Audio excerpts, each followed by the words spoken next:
We planned every aspect. We brought gifts and talents from other lifetimes that we have honed through the last thousands of years here on Earth. We're going to conquer the low vibration with love Let's create a whole new world, and know that it's all part of a huge plan. and it will happen.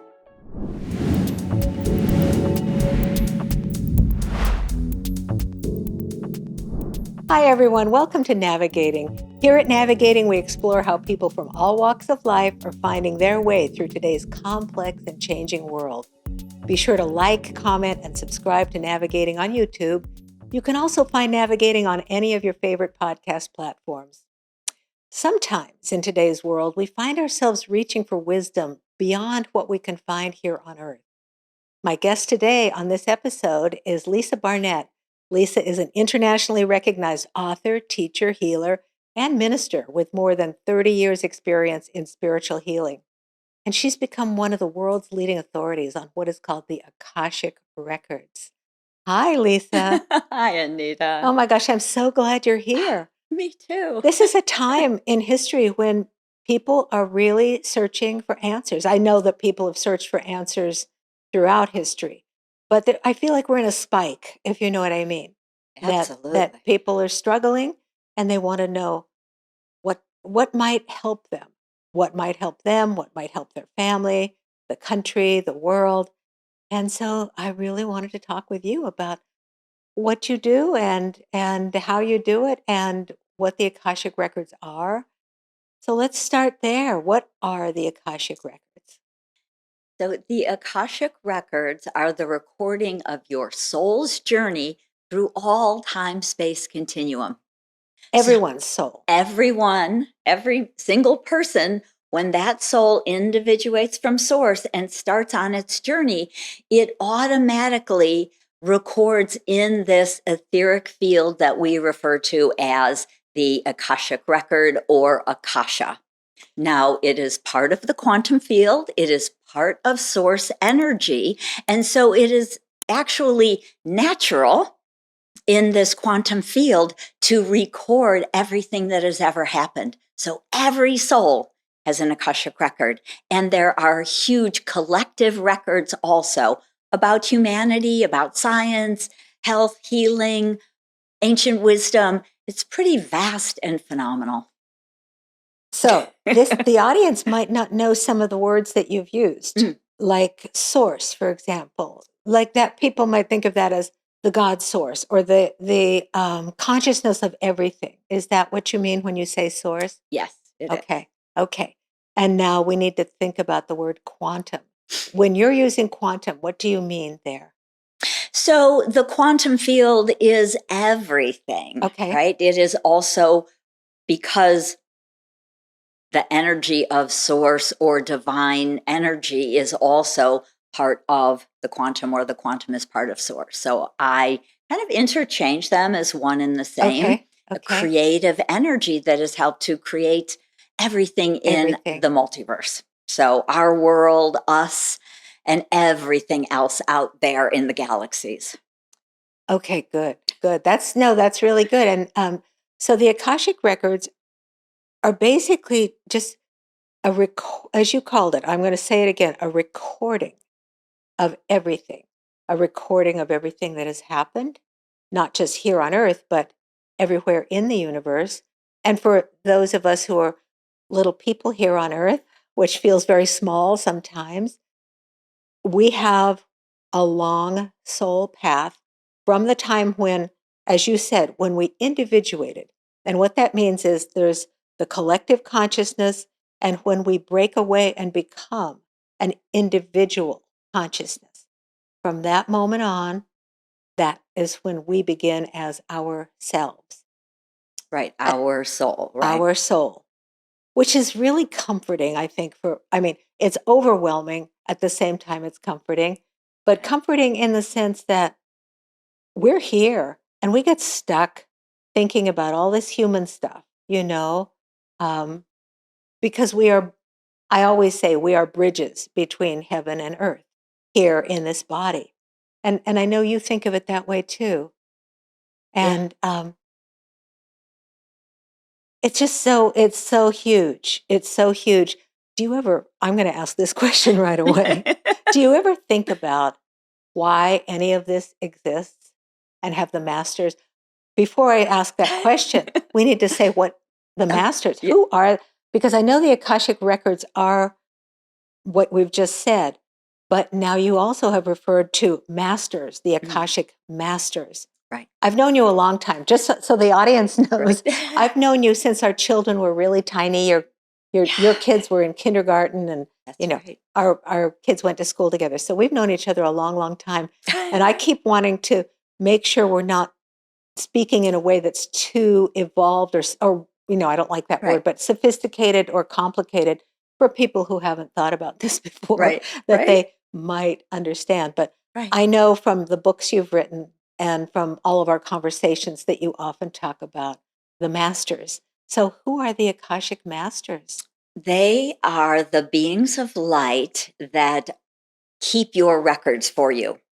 So they're very pure source, pure love, pure peace, just pure divine energy.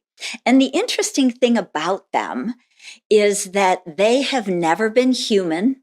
Mm-hmm. They have not. Are you jealous? I always tell people this is not an easy planet. Right. Seriously. I know. But the beautiful thing when you think about that is they have not been human, which means they have no judgment. Right. They have no opinion. Right. They are not us. Yeah. Right. We can learn a lot from them just in that way, to be completely non-judgmental, no opinion, and pure. I think a lot of us are working towards that. So have they ever told you how they got to become masters and why they have stayed that way? Yeah. And really one of the very cool things about them is because they are just pure energy and love, they're also very funny. So often when I'll ask a question, such as what I asked them about, almost 30 years ago, and they had asked me, they were speaking to me. I heard a kind of a loud voice, and I was an energy healer, so that wasn't particularly odd for me, but it was a different loud voice. You were already doing energy healing. I was doing energy healing, yes. So, my path started so long ago. Maybe we should talk about that first then, before we even define who the masters are. How did you first get involved with energy healing? You have a degree in something else from school, right? Right. So when I was about 3 years old, I realized, in that very kind of startled way, that I was in a body. It was like my consciousness, the little baby me was like, no wonder that woman isn't understanding me. I'm talking baby gibberish. I'm in a body, right? So it was actually So there was an event where you were talking with someone? I was talking to my mom. I literally remember standing in the kitchen and trying to get her to understand me. 3-year-olds don't have great vocabulary. And I always laugh. I figure I was probably telling her I didn't like whatever she was cooking. Very finicky eater. Maybe it was selective hearing. Maybe she was pretending not to understand you. Right. But it kind of triggered this like, oh my gosh, like looking at my hands and that realization. And I know so many people actually have that kind of experience. Most people don't end up dissecting it or following it. But we often will have that like kind of separate or that deja vu sometimes feels like that, like, ooh, this is very odd. So I went on, but what happened was when I was about 13 years old, my best friend, my soul sister, had an operation and was in a coma. And I, again, kind of had a past life memory that I was a healer. I felt I should be able to heal her. And I'm 13. And as I sat there crying, our thinking, minds are made up at 13 in a lot of ways. Right. So there you were trying to heal your best friend. Right, with no idea how. And actually the interesting thing was that I thought, I don't even know how to pray because my parents were agnostic. They were. So I Okay. hadn't gone to church, hadn't been taught to pray, any Mhm. of those things. Mhm. So all of these are interesting in hindsight, how they've, created and affected my life. And one of the books I've written is From Questioning to Knowing, like 73 prayers to Wow. transform your life. 73. Yeah. I channeled 73 prayers from the Akashic Record Keepers to help people heal, right? Yeah. To support that Yeah. healing path. And so at that point, I again realized that I had come to be a healer. And your A- friend, And she passed, she didn't she? passed. She You've told me passed. this before. And so I studied. I spent really my high school years. At that point, I was like a freshman in high school. And it was an odd time in history. This Yeah. is 1970. Yeah. And all sorts of unusual books were Hippies coming and- out. Yeah, Yes. yeah. And some interesting stuff. So I started studying all the random spiritual books that were showing up. Baba Ram Dass's Be Here Now. My father had it on the coffee table, and that was the first book I remember like picking up. You know, Ram Dass really, he just, I don't know if I ever told you I had the opportunity to work with him a couple of times. Oh. But my story is hilarious because I was only 25 years old when I first met him.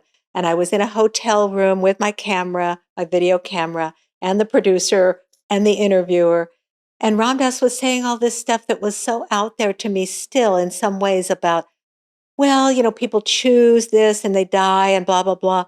And I remember, there I am looking through my viewfinder at one of the most, who I came to love much more later because I worked with him again, but I'm looking at him thinking, what a jerk. Can you imagine? I have told that story to people who worship Ram Dass, and they're like, what do you mean, what a jerk? I was like, well, there he was sipping his yogi tea, and he seemed like he didn't care if people lived or died. Mm-mm. And subsequently, of course, I got to the point where I understood he was in a state of detached compassion, Yeah. basically. Right. But there I was going, what a jerk. Who is this guy? But I'd seen his book before and thought, oh, sounds like a great book. Anyway, so back to your story. It kind of started me on that path. I studied philosophy at university. I really was on that path for, my whole teenage years. And then at 19, my second best friend died in a sudden car accident. Oh. And that was the kind of trigger. So interesting, my two soul sisters who, my memory almost when I had that epiphany of being trapped in a body, I remember not being in a body, talking to two other etheric souls. And I literally believed that this was Shubi and Marsha, and we were conversing about what we were going to do when we came down and when we got here. Yeah. And so when Shubi died, I decided that whatever that purpose was gone. And so now the world or life was worthless or useless to me. So you went into a dark time in your Yeah. life where you were no longer seeking information like that. You were accepting yourself being here in a body and not thinking so much about the etheric realms, right? Yeah, it was interesting because I think one of the things I know is that once you kind of awaken, once you start to see the world in a different way, there's no going back, right? You can't go back to sleep, but you Right, can put it aside, right? right? And that sounds like that's what you did. Yeah. It was hurtful. Oh, It was so hurtful to lose two people you adored, right. and you had done whatever you could to be their best friend and love them, and still they were gone. They were gone. And at that point, you're like, okay, I'll just set this over here and go on being a person on Earth. Right.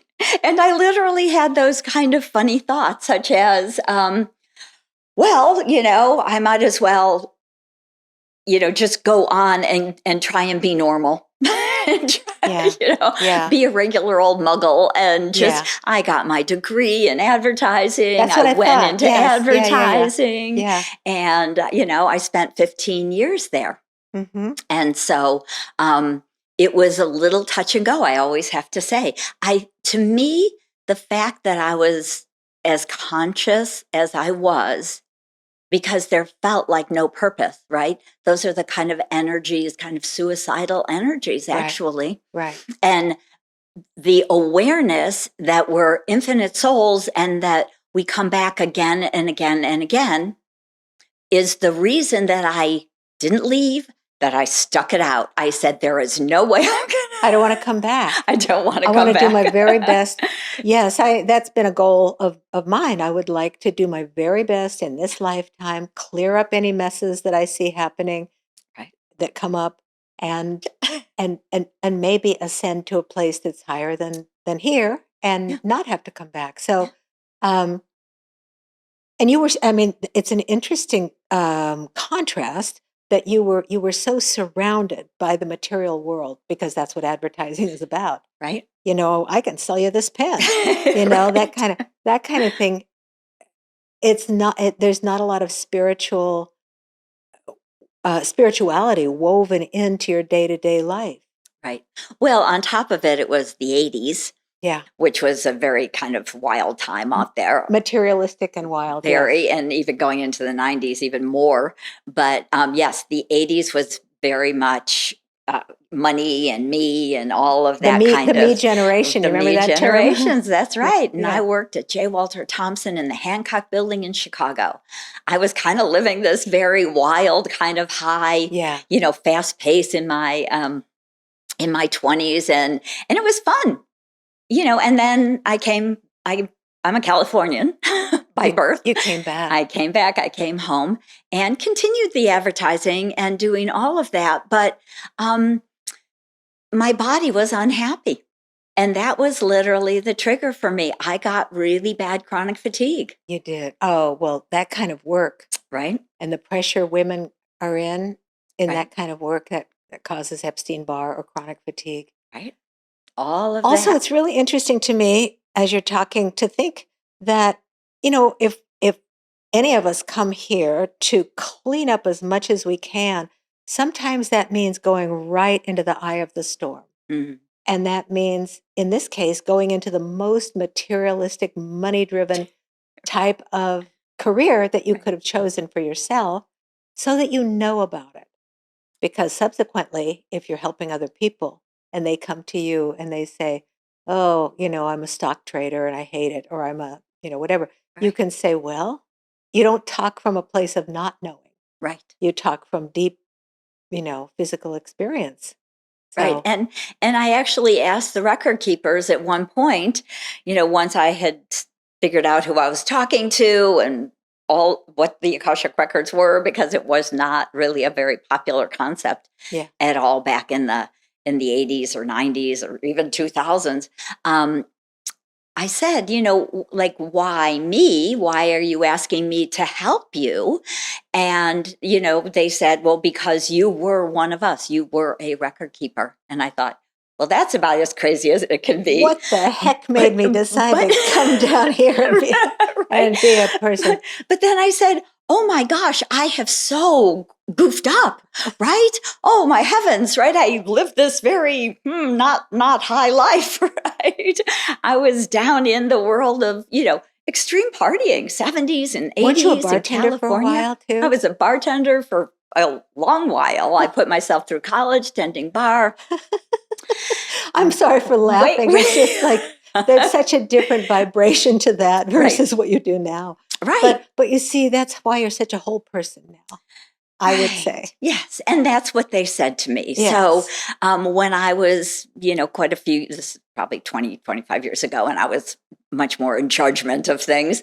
And I was judging myself as being like a terrible person. And how could I have done that? And if I had not done that, I could have been, I was on this very spiritual path at 20, and I could have been a spiritual teacher by the time I was 30, not tending bar. And, right. I had this whole all that thing. kind of stuff. Well, Right. the judgments come from our society too. Yes.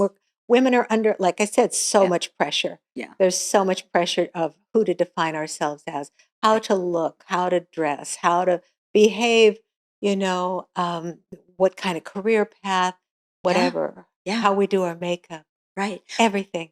But the record keeper said really exactly what you just said, my dear wise friend. They said, you would not be who you are today Yeah. if you hadn't had those experiences. You would not have the compassion. Right. You would not have that deep empathy. Yes. You wouldn't have that experience and knowing. what life was like for yourself and for many of the people you knew at that time. Back then, yeah. And so you would not really be able to embrace them with really love and kindness and compassion. You might have been in judgment, and that would have actually held you back more. So I think judgment, and also not understanding, not being able to look at someone and feel so deeply what their experience is, and be able from that place to help them a lot more. So back to what made you really Right. come back to the journey. How old were you when you became ill with? Well, that Chronic? actually started probably in my 20s, with way too much partying. And and so when I was in my 30s, I decided, I've been trying to do what I could do, and I wasn't getting much help with, the medical system at that time. They weren't particularly They didn't familiar really with know what Epstein-Barr or chronic fatigue chronic was. fatigue. Yeah. They'd start giving you, medication because they thought you were hysterical or stuff like that. Right, Yeah. right. Yeah. So I went to an acupuncturist.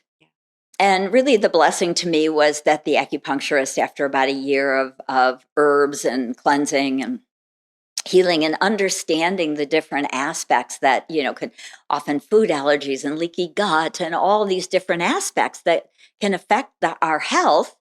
And honestly, in the bigger picture now, I see often the pain, that trauma that I experienced from the death of my two best friends really gets stuck and often stuffed down as emotional pain, especially that sort of, in the stomach, gut area. And that's the third chakra. It's the identity chakra, right? Who we say we are in the world. Right. And then feeling all of that stuck emotions and feeling, survivor's guilt and so many different kind of emotions that come from those things that do affect your health. And so my beautiful, beautiful acupuncturist said, I can help you heal your body, but I cannot help you heal your soul. You really need to find someone who can tell you, help you translate, help you communicate what your soul wants you to know. That's such a lovely thing for someone to say. Yeah. Yes. Yeah. And she sent me off to just an amazing energy healer who I then studied with for almost 8 years.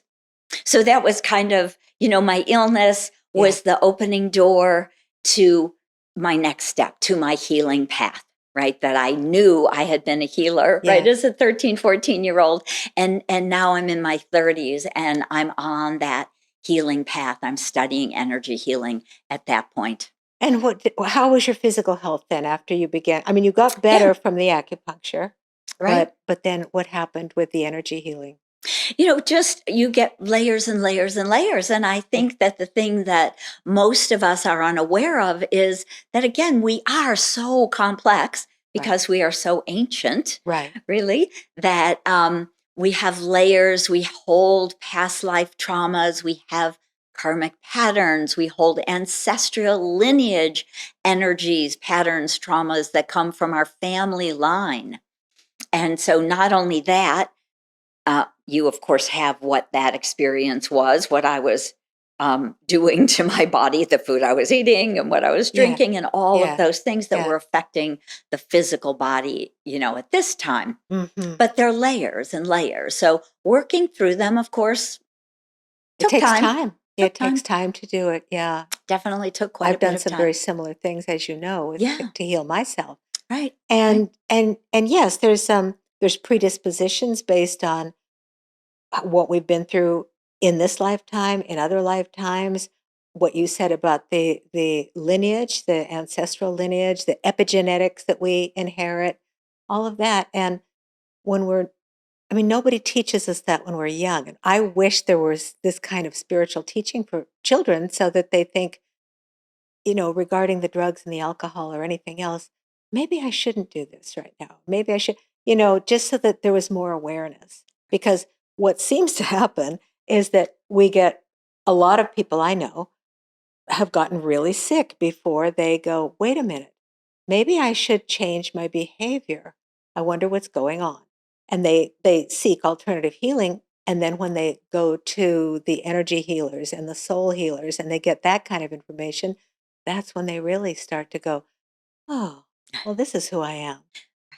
Right. So, okay, so this is something then, as you studied with the energy healer, then at some point you discovered the Akashic Masters. Yes, they started talking to me. Actually, they were very loud, and it was a little startling. Say I would be doing a energy healing on a client, and Yeah. all of a sudden I really get this like booming voice, and I'd kind of see, feel, know all of this information like an infinite timeline. There was these past life traumas, and there were some karmic patterns, and there was part of what their soul had planned and where their soul had wanted to go. And wow, that's my Yeah. my big Yeah. takeaway was really, wow, that was amazing. But I didn't do anything different per se in working with that person, but it might happen only one every 10 or 20 clients. Okay. And so it took actually quite a few years for me to figure out what was going on. What that was when it would come through Right. with that kind of loud and intensity and the huge spectrum Right. of Depth of information. information, right? That was like just kind of really wowed me because it was Yeah. more depth of information. I was used to working more energetically on the person, body, energy field. When they're right in front of you. There right, they are. in this Yes. time-space continuum. Yes, And yes. and the record keepers are like, wow, that's There's something extensive. much more. Really I extensive. want Yeah. to, well, this thought is on my mind. I want to ask you, have you ever, for a client, have you ever, I'm a really visual person, have you ever mapped out for someone, okay, here's past lives, here's your ancestral history, here's what you've done to yourself in this lifetime. Have you ever put a chart together for people? I'm just thinking a visual like that. I love that. I have Let's not. do it. I think it's a I'll work on it with you brilliant. because Yeah. I love it. The other day I had a money meeting with my husband and my son, and they're like, "What are you doing?" And I had a piece of paper. I was drawing circles. So there's this, and then there's going to be this, and it connects to this, and it could like a little visual flow chart. I love it. But I think something Ooh, like that, that you know, and it yeah. doesn't have to have huge. It could be like links that take to more information. But Right. but you basically see, here's this, here's this, here's this, here's this, and here's little you over here. Right. And you're connected to all this stuff here. Yep. Good luck. But it's a lot. But that visual, Yeah. often I see it kind of like a timeline. Yes, yes. You may be in the middle and all of these lives go back. Yeah. It might be 1,000 years or 2,000 years. It might be 5,000 years back, It might be. or more. And then there's these little karmic things that happen, the little hash marks you're going to make on the timeline. Right, exactly. All these lives where that is that pattern we're working on, and then there's this Yeah. other pattern. Yeah, you could really. It could, yeah. have fun. Anyway, I was just thinking We'll because talk there's I so love that. many things that influence us. It would be instead of just words that can feel a little overwhelming. What did she say? What was that? A chart of some kind.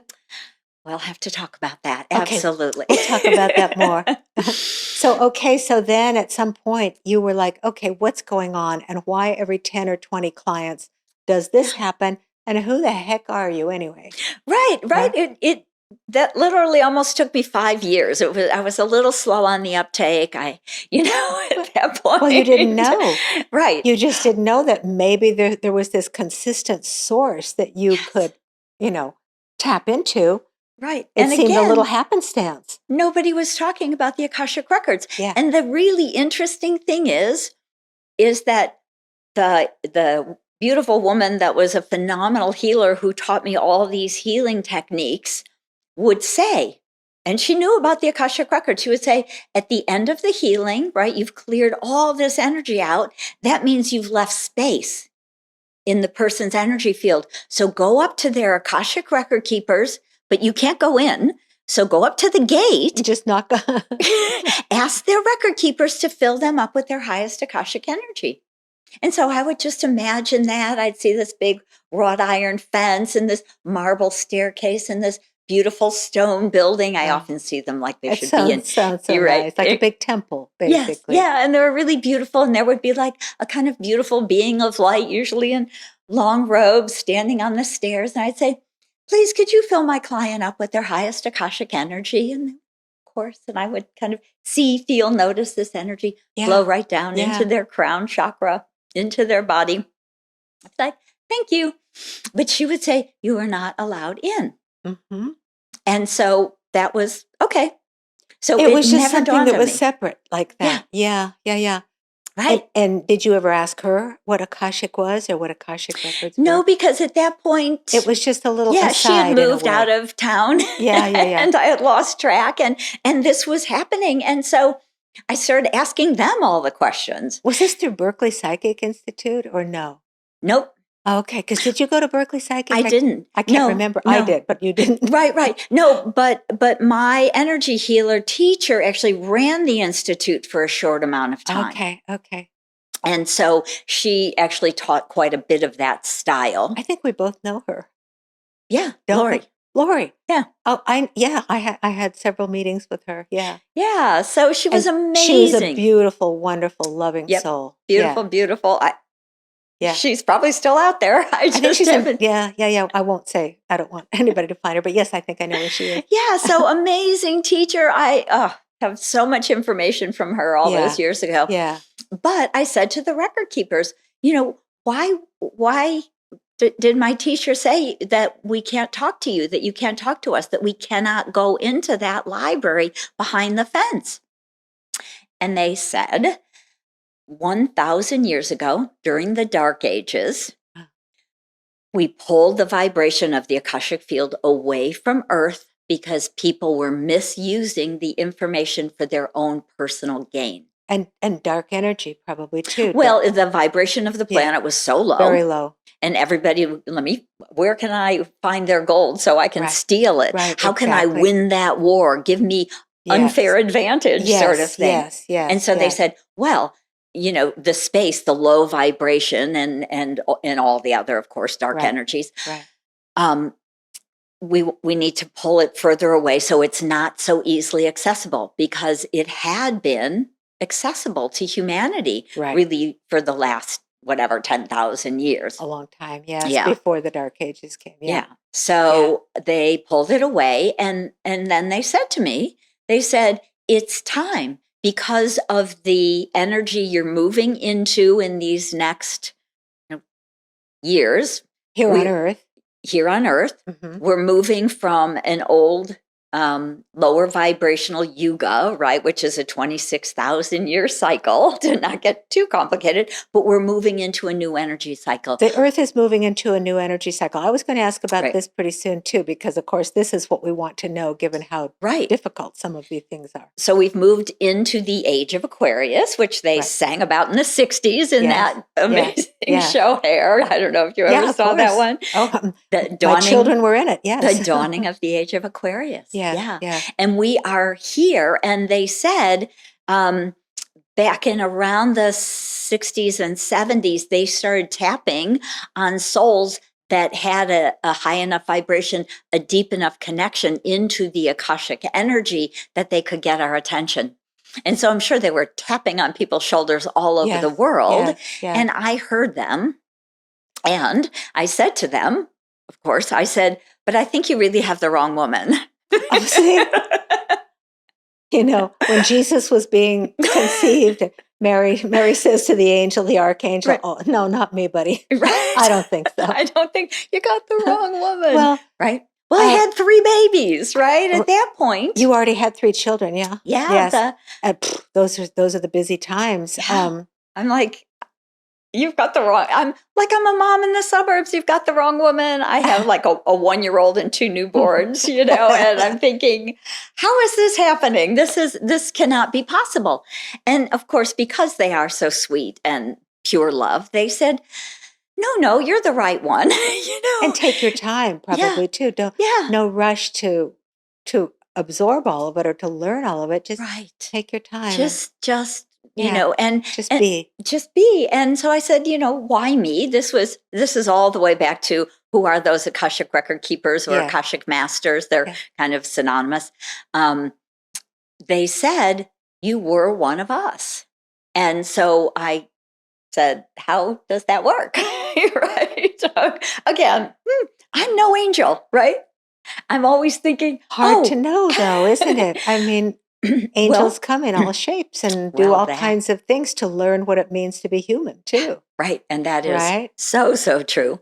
So they had said to me, and I love this. This is what I was saying a little earlier. They give me these kind of funny stories. So they said, imagine that source, or, if you want to use the word God or the divine, whatever that energy is, was a high rise in New York City. Okay. I like it already. So imagine source is a high rise and a whole group of newborn souls step into an elevator, and together there's 30 of them. And now they're a soul family. They descend down. So they're starting from the top floor. Top floor, source, down to the ground floor. We step out of the elevator together. Here, there's the 30 of us, and we're looking at each other thinking, now what? Where do we go? What do we do? What am I doing here? Right? And we step out on the street, and, there's buses and cabs and bikes and pedestrians. And we think, well, let's take a walk. This is kind of my story. I like it. Let's take a walk. And so we go walking down the street in Manhattan, and you go a couple blocks, and all of a sudden there's another huge building, but it's not a high rise. It's only about 4 or 5 stories high, but it's a full city block, the huge New York City Library. And we go, oh, let's go in and check that out. That's another interesting building. And so we go in, and of course it's filled with probably millions of volumes of books. Right. And so you ask the librarian, could you point me in the direction of whatever maybe we are thinking? And so we go in there and we decide to stay for a while. Hey, let's learn more. Let's help you out. Give me a job. I'll sort and file books. And so the beings of light. So this analogy is they came down, but they go and get earth information then at the library. Right. And so then we are now working in this galactic library, and we become helpers. We become Akashic teachers. Right. We start to help people who are in often human form or sometimes other galactic form access useful information, soul plan, purpose information in their library. And then we stay on, and then maybe we move up, and now we're the head librarian. And so we're now the Akashic Masters. So there's actually 4 levels. Here on Earth. No, in the Akashic Records. In the Akashic Records. Of these beings of light. So there's the beings of light that start to help humans on a more human physical plane. Is this the lower level here? Are we talking about? Well, when we want to ask questions about what's my highest and best food, is there, how can I work with my business? What might be beneficial, for me? Those are earth questions. More earth questions, right? And then maybe we have more, what about karma? Why am I struggling? What's happening? Why do I feel so stuck? You might be talking to an Akashic teacher. And then when you get into deeper purposes, you may be talking to the Akashic Masters. And then I see what you're saying. The very loud, booming voices who asked me to write the books that I channel the books from are the Akashic Lords. Lords, okay. So there's 4 levels in the Akashic in the records.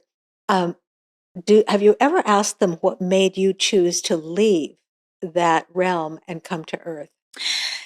Yeah, absolutely. So what they say is that if we stay, we actually never leave. So it's a different choice. You may become a lord and never leave. You may work in the Akashic field throughout infinity. Right.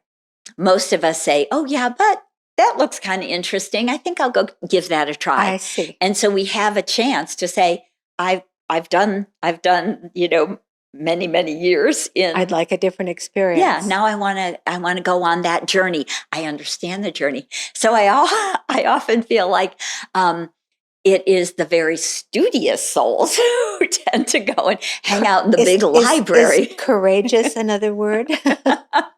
to be here Right. on this planet. Oh, to come here, Yes, right. But to yes. hang out in the library is the studious aspect. And then because we want to learn before we go on that journey. Right. But honestly, what I am told in the Akashic field is that most souls do not come to Earth until way later on in their soul journey.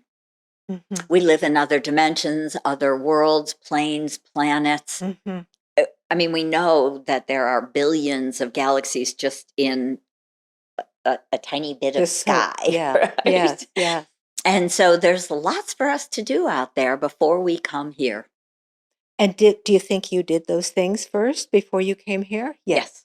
Okay. Yeah, because that was one of the reasons they said to me, they said, we would like you to start a school and teach people how to access their Akashic records. Mm-hmm. And so, of course, they have just they asked me to do something and then they give me the information. So it's kind of a lovely little, situation. Really nice. Yeah. And so they gave me what I call 5-step wisdom prayer system to access the Akashic records. That was going to be my question. Can people easily or over time, by being studious, for example, can they access the Akashic records themselves? Absolutely. Anybody who's watching right now could learn to do this. Absolutely. The record keepers say it is everyone's birthright. Right? Every single human, every single person, and some animals, some of our beautiful dolphins. And and our soul, our fur babies. Yeah. They are sometimes part of our soul family. Yeah. Incarnated as a beautiful fur baby. I had my pup Zizi for 17 and a half years, and she was from our soul family. So she was actually helping in that form to help energetically protect me. And she was doing her own work with the animals on this planet. And so they sometimes come in that way. In a different form. Yeah. So it's really, really beautiful to kind of see what that. do you tell people then? You say there's 5 steps in a prayer for people to access their records? Right. So it's a 5-step wisdom prayer system. We start out literally by just setting the intention to be a clear and pure channel from the Akashic records of the soul's wisdom. Yeah.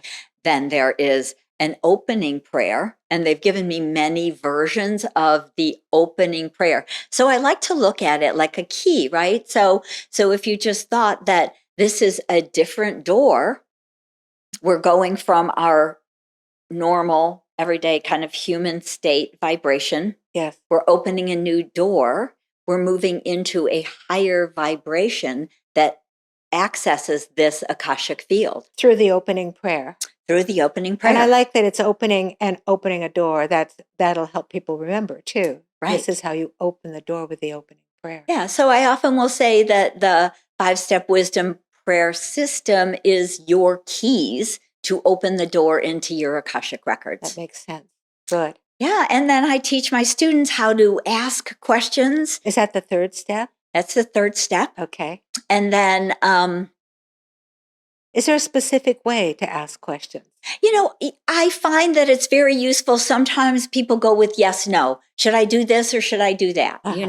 And those are not very deep questions. Right. If I said, would it be beneficial to, say, take this new job, and I got a yes, I would then want to go on say, do I have karmic patterns with those people? Right. Do I have soul contracts with the people who I'll work with or who are hiring me? Yeah. Is there something specific soul purpose-wise I'm to learn? Is there a specific energy maybe that's useful that I have to bring forward? Right. So we go deeper and deeper as we ask more and more and more questions. Right. And then you get the big picture.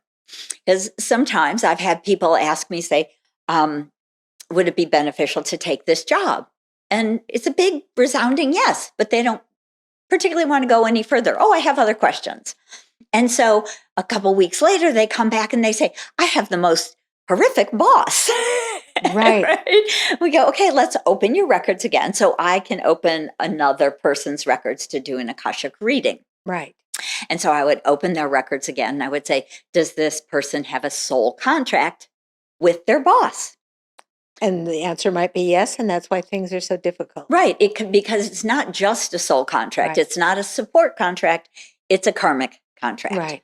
They've come to learn something, to share, to grow, both of them as And a to rule. heal whatever And to heal had the old taken place patterns. before. Yes. Right. Do you encourage when at step 3, when they get the yes answer, do you encourage them to go deeper with the questions then, usually? Yes, absolutely. So if I'm doing the reading and, Yes. and even in the teaching, it's so important because this is such a gift. It is such a huge library, right? Yeah. You have so much information. Like, let's ask as much as we can.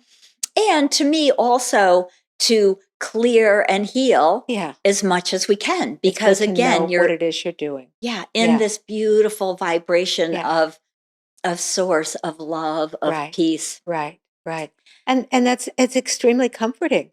Yeah. If you know that that's what you're doing and you're not just suffering through a bad boss, but you are there to find a way to communicate, find a way to smooth the waters, whatever that might be, to clear whatever contract or whatever relationship came before. Right. Yeah. And the other half that's really beneficial, like when we can see those karmic lifetimes that they've had before with that person, we can actually do some energy healing on the past lives. Because in truth, in the quantum field, everything is always happening at the same time. Right. There's no linearity There in isn't, time. right? Yeah. So we can go and do an energy healing on those traumatic lives, on those challenges, on Right. those karmic patterns, and update them, upgrade them. Yeah.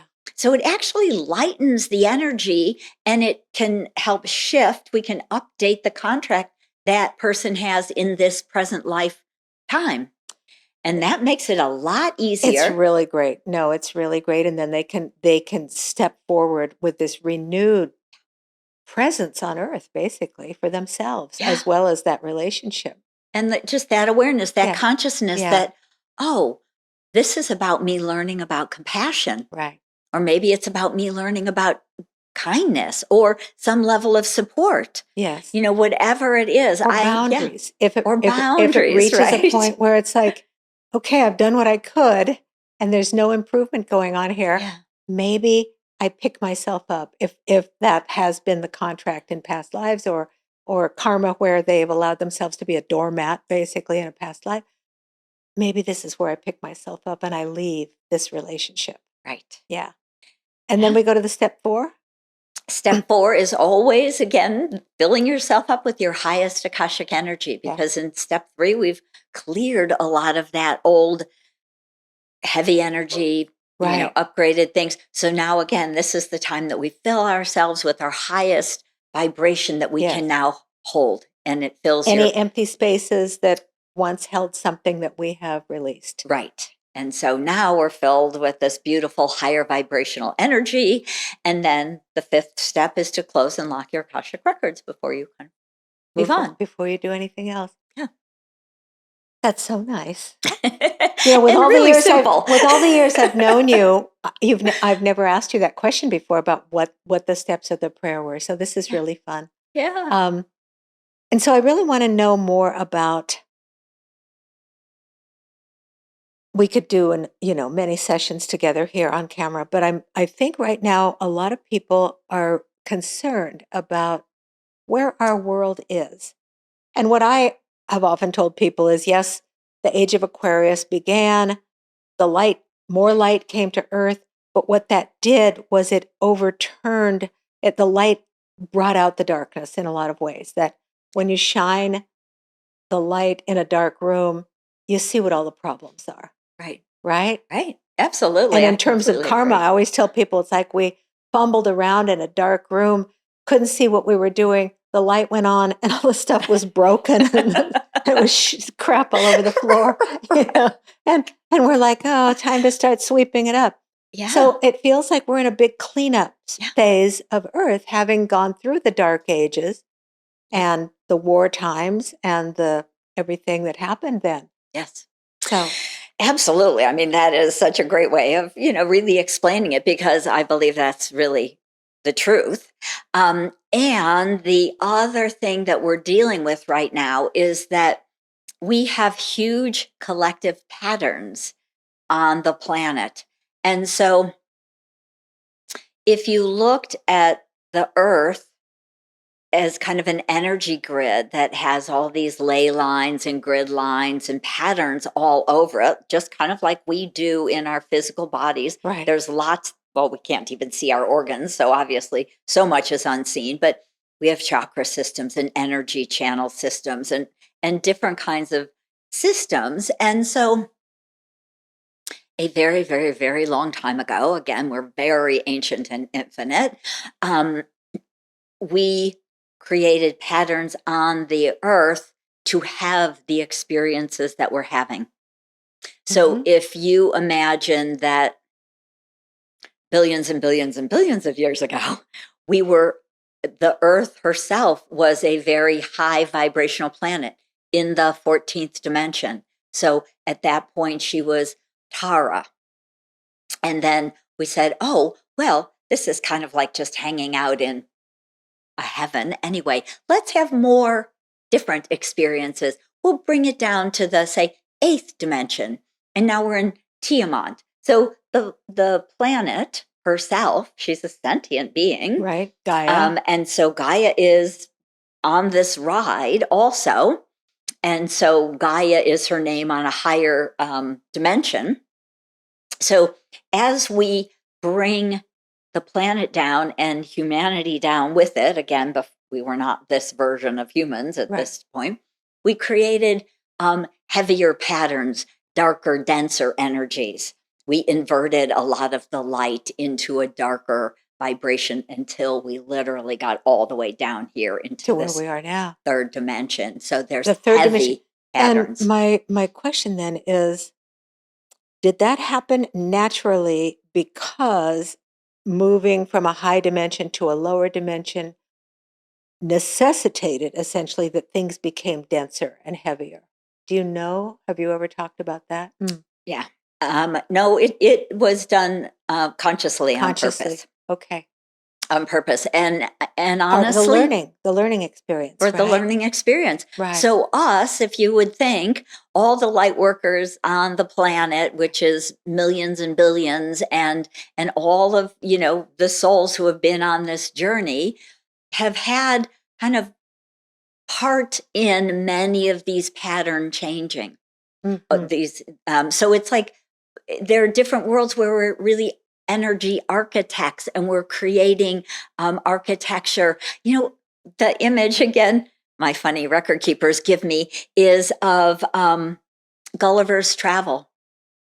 You remember the story of Gulliver, right? And he's this huge human and he gets washed ashore and he's all tied down by the little people. by the little people. And he wakes up. Well, I would say that we have done that to the earth consciously so that we could have these dense experiences that we do not have in any other realms or any other worlds. Right. So this is why we often refer to Earth as Earth School. It's like, let's make a school where we can learn all sorts of crazy stuff. Yeah. And now we're at the unraveling point. That's what I was going to ask. Now that we've made it so dense, Yeah. What's happening now? Well, we've hit rock bottom. And again, it's timing is always perfect, right? So we're in a new energy that is raising. And we believe that these next, hopefully 800 years, will be a golden age. But before you get to the golden age, we have to unravel. I often will say unwrite because I see it in the Akashic Records. If you were looking at a book, I might be ripping out pages or erasing pages and rewriting them with a higher energy. So all of us hold kind of energetic keys to what has locked down the world.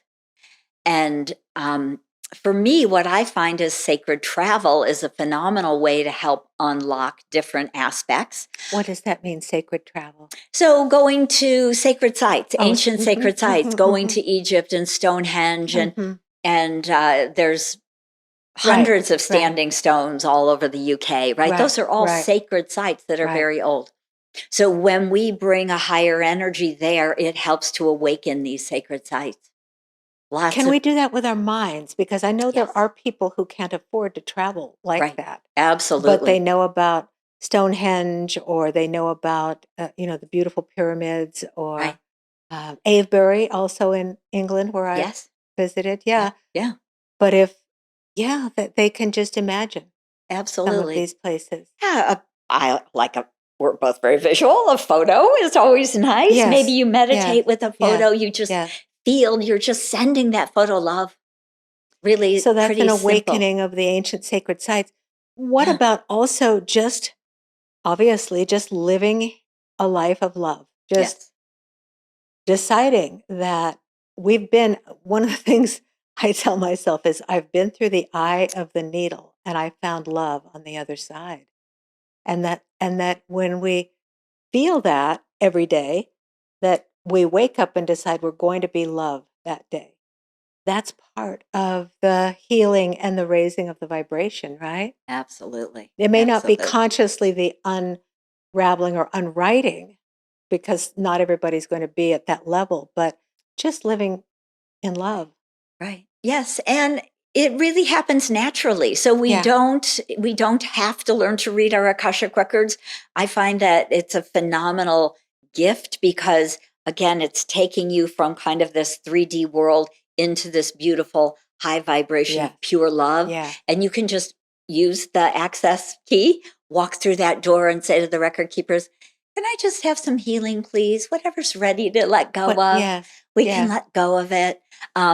But it happens also naturally, especially as we just think, I think I'll just try and be a little bit nicer Let's today. just be good today. Let's just be kind today. Smile a little bit more. I'm sure you've followed the peace monks who have been walking Yes, across the yes. country. And the leader is the very young man. Mm, And he gave a talk I saw on TikTok, actually. And what he was saying was, in some of the places that they walk, and when they walk through some communities, they aren't welcomed, and they are yelled at, spit on, and that kind of thing. And he says, but we have to react in love, because if we don't, we're not monks anymore. Right. He says we can't yell back at these people, no matter what they're saying to us. We have to continue to bring the love. If we are bringing love and we are bringing peace. Yes. And Bad Bunny last night in his acceptance speech, said, we're going to fight, but we're going to fight with love. He Right. said, ice out. He in his whole speech was completely political about his people and, Latino people. We're not aliens. We're not, scum or whatever he called. He said, we're loving humans, and we're going to use love to get through this. So I think more and more people are recognizing that love is the answer. Yep. And, whether they follow the more complex work like you do, Right. or just walk through their door. Right. Just choosing choosing love every day. It's not always easy when you walk out the door. No. And so that really is, I completely agree. The simple answer is to choose kindness, to just a smile, compassion, Right. Realize when we're judging someone and go into that compassion in our heart, that love in our heart, because love really radiates out so strongly. People feel it. It goes around the world, right? Yes, it does. Well, I want to talk about your books before we end, because just the titles say something to anybody who's watching or listening. Yes. Your soul has a plan. Yeah. I just want to go through the titles, okay? Okay. That's beautiful. And then the next one is Akasha. Was that the first one you wrote? No, this is actually the last Last one I one? wrote. So, spiritual experiences of accessing the infinite intelligence of our souls. So, I wrote part 1 and part 3. I talk all about who the record keepers are, what the Akasha is, everything, so people understand.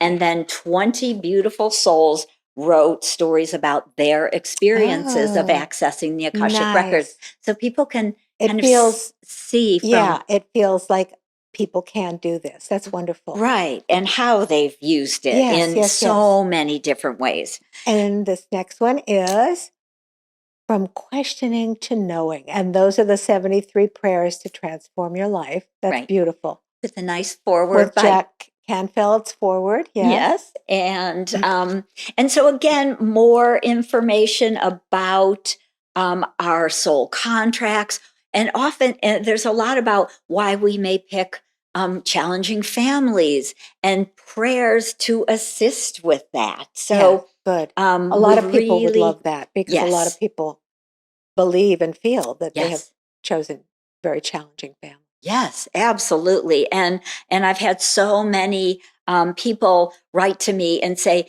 they open it every day just to whatever Whatever. whatever Whatever prayer pops prayer, up. whatever. Yes. We have prayer for majestic body. That's so nice. Yeah. It's like the Daily Word or any of those other Yeah. daily type Right. books where you just open it up, wherever it is, that's your prayer for right then. Right. Yeah. Absolutely. And this one, This is actually my first book. Akashic, The Infinite Wisdom of the Akashic Records, which is the one that you found in an ancient bookstore in London. Yes. Was that this one? That was this one. I That's thought right. that was one of the best stories. That was wonderful. I loved it. Yes. And your books are bestsellers. All 4 of them are. This one actually has the 5-step wisdom prayer system spelled out. Oh, good. Fully with the Infinite access Wisdom keys of the Akashic Records. Okay. So you can find them all on Amazon. And if someone wants to, try this out, read a little more, I mean, of course, there's lots to choose from, but this gives you the 5-step wisdom prayer system. Your soul has a plan, to me, is so useful because it really explains how before we embodied, we sat down with hundreds of souls and made these plans to support each other, to, be parents and children with different kinds of challenges, business partners, so many things. And you know what, that ties right back to what we were saying. When you know your soul has that plan, moving into a state of love about that plan, knowing that you were part of what created it, it just feels so much more whole and empowering, I think, to just know that. Right. It really helps people move out of the old story, out of feeling like this was done to me, or I'm a victim of that terrible experience, family, health, whatever it might be. And so by writing this one, the record keepers really wanted people to start to understand that we planned every aspect. We brought gifts and talents from other lifetimes that we have honed through the last thousands of years here on earth, as well as soul contracts and ancient vows and all of that ancestral lineage. We picked these families for a reason. We picked all of it. Yeah. Excuse me. So it feels like the closing here of our beautiful conversation is people can learn to access if they want to, or they can live a life of love if that's the path they choose. But all of it is bringing the earth to a place of rewriting or unraveling at a higher vibration. And that's what we are all hoping for right now because of the things we see that are so low vibration. We're going to conquer the low vibration with love. Yes, absolutely, because we are so aware of it and we are seeing that showing up. So just as you were saying, it's like we've just dredged up all of some big old garbage dump. And now we're like, okay, well, let's get rid of that. Get rid of that. And maybe we can brush that off, or let's create a whole new world. A whole new world Yep. And try That's not where to we be are. stressed and try to stay in love and know that it's all part of a huge plan. And it will happen. It will. It is. It will. It It is is. because of the vibration of Gaia herself. Our Yeah. Earth herself is awakening. The alignment in all ways of energies in our galaxy Yeah. is helping to awaken. And so we will move through this. And I know that for many of us, the next few months will continue to be challenging. But I believe that by the summer, we will see a huge shift in consciousness all around the planet. Hope so. I agree with you, and I hope it's true. And thank you so much for coming and talking with me about all of this and sharing this amazing wisdom with everybody. Thank you, Anita. Yeah. It was a joy.